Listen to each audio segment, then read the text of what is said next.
What's up, Internet? We're here today to talk about the tragic death of young Dolph and the situation surrounding.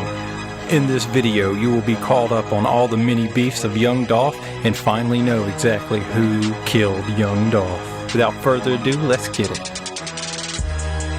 To understand the situation with young Dolph, let's go back to his beef with Yo Gotti. In 2016, Yo Gotti tried to sign young Dolph. Young Dolph said Yo Gotti talked down on the other artist on his label and did not want to join. That is when Yo Gotti signed Blac Youngsta, and Blac Youngsta immediately took to Instagram to diss the Memphis rapper.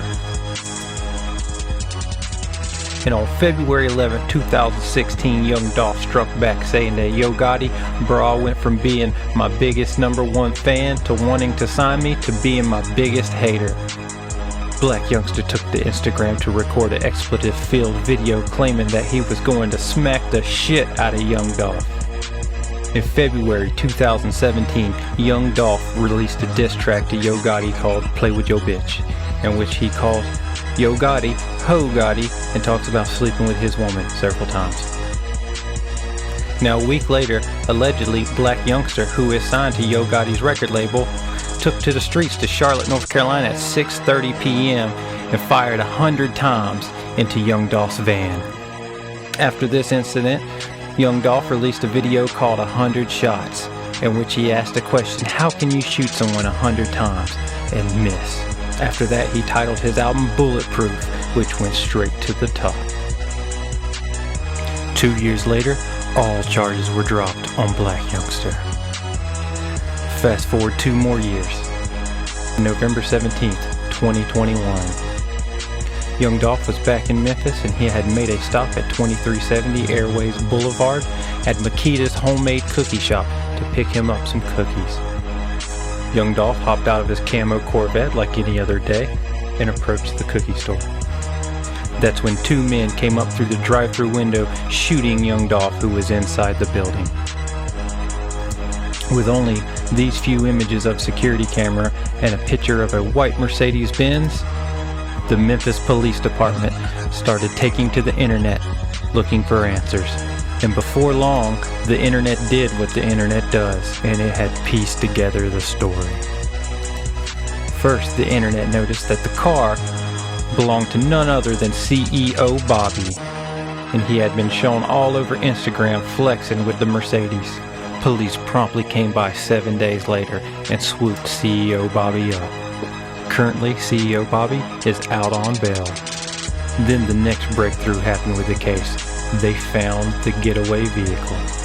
Bobby has since deleted his Instagram account. Where did they find the getaway vehicle at, you ask? They found it on the side of an abandoned house. And this abandoned house was also featured in one of Straight Drop's videos for YouTube. Also, a day after they found the getaway car next to the abandoned house, the man who lived in the house next door was found dead, probably for reporting the vehicle. Also, when the cops confiscated CEO Bobby's Mercedes, they found that the contents in it tied the vehicle to a double shooting of 2 women that was performed days earlier, in which one of the women died. Both women were shot multiple times. And if that wasn't enough, Slim 400 posted a tribute video to his social media, and a day later he was dead as well.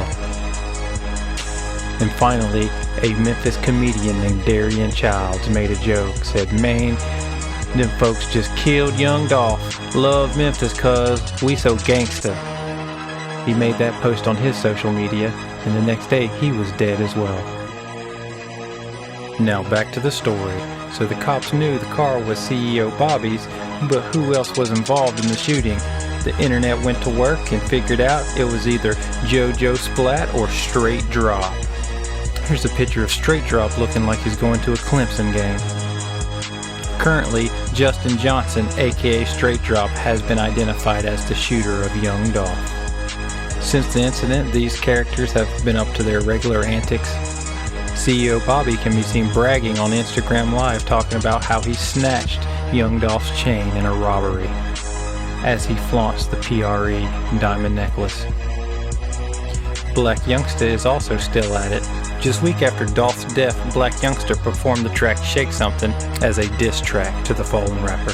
Also, Blac Youngsta just made a music video where he can be seen rapping in front of a crypt with the last name of Thornton, which is Young Dolph's real last name, essentially rapping over his grave.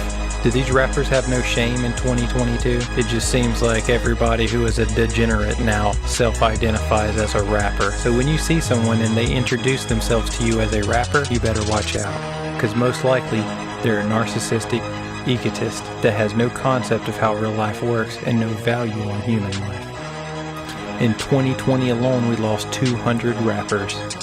How many more will be gone in 2022 over dumb shit? Thank you guys, I really enjoyed making this video, and I had to do more research for this than anything else that I've done so far. Please let me know in the comments what you'd like to see next. Please like and subscribe.